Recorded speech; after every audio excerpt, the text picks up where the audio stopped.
Shalom. First and foremost, I'd like to give all praises, honor, and glory to Yahweh, Ba'ashem Yahushai, Ba'ashem Rakakwadash. Double honors to the elders and the apostles, a great millstone that rule well. And peace and salutation to the elect of Israel. To you I say Shalom. Lord willing, this lesson is edifying to the flock of Yahweh, Ba'ashem Yahushai.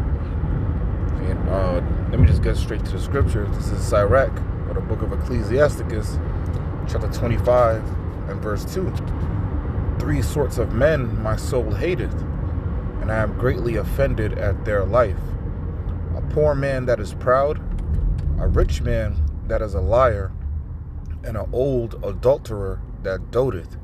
Right. So the reason I've been meditating on this precept, because I've been meditating on not really meditating, but he crossed my mind. It was my cousin that passed away 2 years ago, and through the spirit, the Lord just took him out of there. But before he was taken out, I gave Jake, plenty of admonitions about, first and foremost being an Israelite, admonitions about, not eating pork, admonitions about, committing adultery, man. These 3 things. And I told him, also not to take the jab, but I don't know if he took it or not. But nonetheless,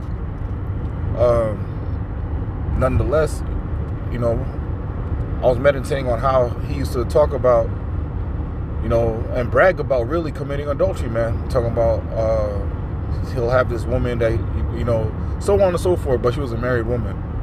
And then, I used to tell him how that was off and shit like that, but, Jake never listened. And, and now he's in the spirit realm.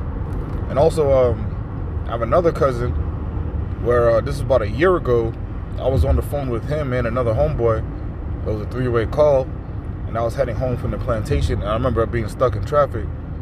And I remember how he was basically saying, man, back in the days, I used to run through other men's wives, things of that nature, basically bragging about it, man. And he was driving too at the time, because I was on the phone. We all were on the phone, and I believe we all were on the road. Or if not, my homeboy was at a job site. But, continuing on, he was basically, while he was saying that, all you hear him say out of nowhere, say, oh shit, what the fuck? And then he was talking about how a lady came and cut him off, but she came from 4 lanes from the other side. So she crossed over 3 lanes just to cut him off. And then, and I was like, yo, that was judgment, right then and there. Because in that moment, like 5 seconds after he was bragging about, committing adultery, that happened, man. And, that was the admonition from the Lord, from, what I took it as. But, Jake don't see things through a spiritual lens. But let's go into this word dote really quick.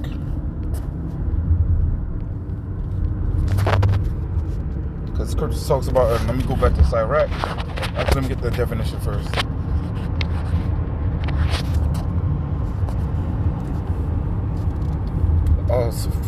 Past tense spelling of dote, which is D-O-T-E. But to dote is to bestow or express excessive love or fondness habitually, usually followed by on or upon. To show a decline of mental faculties, especially associated with old age. All right. Well, basically, is that first definition is basically to speak fondly of, man. So, old adulterer that doteth, he speaks fondly of the sins he was committing back in the day, man. All right. Sirach 25 and 2. 3 sorts of men my soul hateth, and I am greatly offended at their life. A poor man that is proud, a rich man that is a liar, and an old adulterer that doteth, speaking fondly about the times he used to do with other men's wives, man. And again, that goes into pride too, right? Because you're proud about wickedness. You're boasting about your wicked deeds, man. All right, and you gotta be enemies with your old man, man. You gotta put that old man to death. You gotta hate him. You really gotta put him to death, man. At the end of the day, because the flesh can't inherit the kingdom. So you got to put off that incorruption, right? And Salaki got to put off that corruption and put on the incorruptible, and not only in your mind, but in your deeds as well, man. All right, let me jump to Actually, I'm going to stick in Sirach, chapter 10. Sirach 10 and 9. Why is earth and ashes proud? There is not a more wicked thing than a covetous man. Right? And what is coveting, man? Coveting is wanting something that belongs to something else, man. Coveting goes into envy, man. All right? And committing adultery is covetousness, man. Because you want another man's wife, right? Billions of women in the world, right? You don't want to get somebody that's single. You don't want to get your own woman. You don't want to get your own multiple women, man. You rather just, try to take something that doesn't belong to you, man. All right? Sirach 10, or Ecclesiastes 10 and 9. Why is earth and ashes proud? There is not a more wicked thing than a covetous man. For such as one setteth his own soul to sale, because while he liveth, he cast away his bowels, right? Yeah, because when you commit adultery, you're really ultimately selling your soul for a few minutes of pleasure, man. All right? Let me go to the book of Proverbs. Now, I'm not going to make this long. I'll probably wrap it up after this one. Proverbs chapter 6.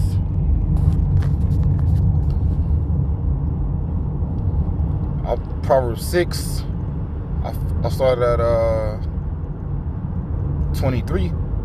6 and 20. Proverbs 6 and 23. For the commandment is a lamp, and the law is light, and reproofs of instruction are the way of life, to keep thee from the evil woman, from the flattery of the tongue of a strange woman. Right? Because, my cousin, the one that was doting about committing adultery, he used to say, like, basically, if she got a man, that's not my problem. That has nothing to do with me. I didn't know things of that nature. But the Lord will always make a way for it to be known if a woman is dealing with a man or not, man. But nonetheless, the reason I'm saying that is because, Slakia. The reason I'm saying that, let me read it one more time. Proverbs 6 and 24. To keep thee from the evil woman, from the flattery of the tongue of a strange woman. Because a lot of women will deal with multiple men and not give a damn about it, man. All right, this is why we gotta, take the flattery with a grain of salt, man. Because really, a woman is only flattering because you want something in return. All right, but what that something is, it could be your soul potentially if you're not prudent and circumspect, man. All right. Verse 25: Lust not after her beauty in thine heart, neither let her take thee with her eyelids. Right. Don't fall for the trap, man. Because, a woman could give that certain look. Women, really people give a certain look when they want something. But women really master that look, that seductive look, man. Don't let her take you with her eyes, man. All right? You gotta be strong, man. All right? And the reason why a lot of people fall into the trap is because of Jake out here. We're deprived, man. Jake wasn't, really built for a society like America, man. Jake was built and created to be rulers, right? But on this side, in this captivity, we are deprived, right? So a lot of men, since they don't get, attention or have access to a lot of women, their minds get fried when a woman gives them attention, and they can't say no, man. All right? But people don't understand, when you turn women down, it makes them want you more, because people in human nature want what they can't have. All right? Verse 26, for by means of a whorish woman a man is brought to a piece of bread, and the adulteress will hunt for the precious life. All right? The adulteress will hunt for your life, man. Not only your life, but hers as well, man. Because according to the law, if a man commits adultery with a woman commits adultery with a man, or a woman commits adultery by her having a husband, and the man commits adultery by sleeping with a woman that has a husband or dealing with a man, right? Because a man could deal with multiple women as long as the women are not dealing with any men besides that one man. But nonetheless, according to the law, both the man and the woman are supposed to be put to death after committing adultery. Proverbs 6 and 27, can a man take fire in his bosom and his clothes not be burned? Can one go upon hot coals and his feet not be burned? So he that goeth into his neighbor's wife, whosoever toucheth her shall not be innocent. Right. I don't know why specifically the Lord took my cousin out, but hey, it could have been him bragging about adultery, right? Because, you know, Sirach 25:2 says, these type of men my soul hateth, man. All right? But I'm going to wrap it up with that. Lord willing, let me just finish this out real quick. Proverbs 6:30, men do not despise a thief if he steal to satisfy his soul when he's hungry. But if he be found, he shall restore sevenfold. He shall give all the substance of his house. But whoso committeth adultery with the woman lacketh understanding. He that doeth it destroyeth his own soul.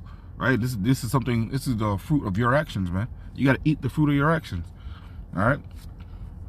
A wound and dishonor shall he get, and his reproach shall not be wiped away.